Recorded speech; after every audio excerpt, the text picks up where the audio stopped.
O número de crianças confusas sobre o próprio sexo está explodindo. E você, quer que o seu filho faça parte dessa estatística? Acredito que não, pois a ideologia de gênero desconstrói a identidade humana por onde ela passa. Você sabia que na Inglaterra, nos últimos 5 anos, subiu 1000% o número de crianças que se submetem a tratamento transgênero? E na Escócia, mais de 500% apenas nos últimos 4 anos? Isso não é por acaso. O número de crianças confusas a respeito do próprio sexo está explodindo nos países que promovem a ideologia de gênero em suas escolas. E por que isso? Simples. A ideologia de gênero afirma que ninguém nasce homem ou mulher, mas que cada um deve construir sua própria identidade. E se é assim, todas as crianças devem experimentar todas as formas de sexualidade possíveis até encontrarem um gênero para si mesmas. Como isso se daria?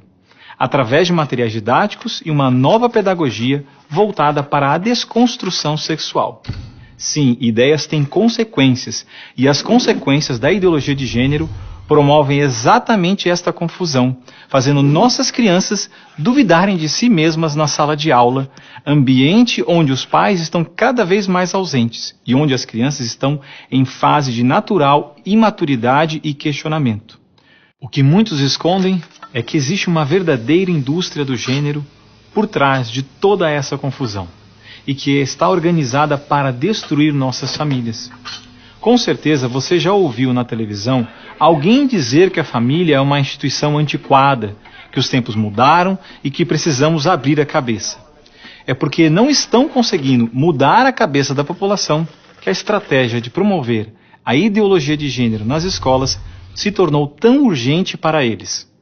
Foi por isso que em 2014, quando o Congresso votou a proposta de Plano Nacional de Educação, deputados e senadores retiraram todas as referências à ideologia de gênero do seu texto, respeitando assim a vontade expressa do povo brasileiro que rejeita essa ideologia. Em 2015, quando chegou a hora de se votar os planos estaduais e municipais de educação, o MEC, atropelando a decisão do Congresso, tentou impor silenciosamente o gênero aos estados e municípios.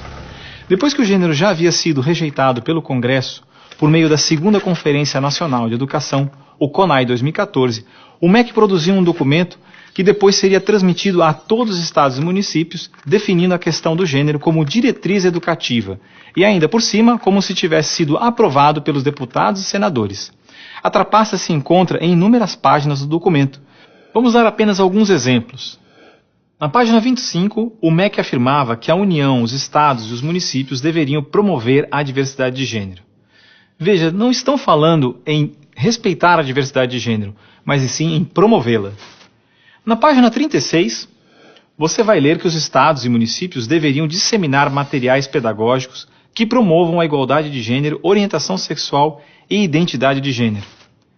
Na página 41, que estados e municípios deveriam desenvolver, garantir e executar anualmente nos sistemas de ensino fóruns de gênero. Na página 92, que estados e municípios deveriam ampliar os programas de formação dos professores sobre gênero, diversidade e orientação sexual. Mas vejam, assim como eu, milhares de pais e professores lutaram democraticamente contra o documento em nossas câmaras municipais. O movimento foi histórico e disse não a essa fraude. Cidade a cidade, a ideologia de gênero foi rejeitada dos planos de educação de quase todos os 6.000 municípios brasileiros. Era de se esperar que após essa imensa pressão popular, o governo desistisse dessa ideia de introduzir à força o ensino da ideologia de gênero nas escolas do Brasil. Mas não, o MEC colocou novamente as chamadas questões de gênero na Base Nacional Comum Curricular, um documento que se propõe a impor o conteúdo de aprendizagens consideradas essenciais para todos os alunos brasileiros. Se for aprovada, a base deverá ser implementada por todas as escolas do Brasil, não só na rede pública, mas também na rede privada. Na prática, o documento propõe os seguintes absurdos nas nossas escolas. Na página 159, está escrito que o professor de artes deve desenvolver as aulas discutindo experiências corporais, pessoais e coletivas, de modo a problematizar questões de gênero e corpo. Na página 165, se volta a dizer que o professor de artes deve refletir sobre as experiências pessoais e coletivas desenvolvidas em aula ou vivenciadas em outros contextos, de modo a problematizar questões de gênero, corpo e sexualidade.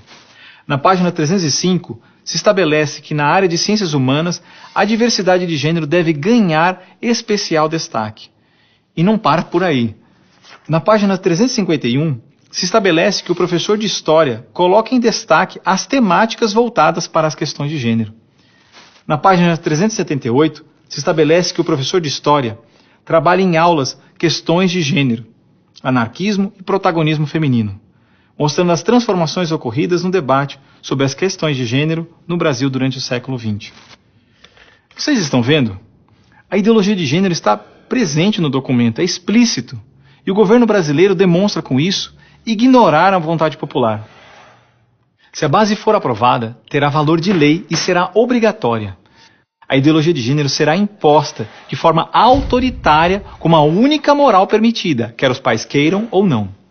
Mas o que diz a nossa Constituição? Diz que a educação é dever do Estado e da família, e que o Estado deve criar todos os meios legais necessários que garantam à família a possibilidade de se defender contra qualquer programa, prática ou propaganda que contrarie o respeito aos valores da família. E ainda mais, o artigo 26 da Declaração Universal de Direitos Humanos diz que os pais têm prioridade de direito na escolha do tipo de educação que será ministrada a seus filhos. Não vamos aceitar a imposição deste absurdo sobre os nossos filhos. O governo pretende aprovar a Base Nacional Comum Curricular ainda este ano de 2017. Por isso, pare, reflita e nos ajude enquanto ainda é tempo. E compartilhe esse vídeo com pais, professores, diretores de escola, vereadores, lideranças de sua comunidade. Ninguém pode ficar indiferente. A ideologia de gênero deixa marcas que ficam para sempre.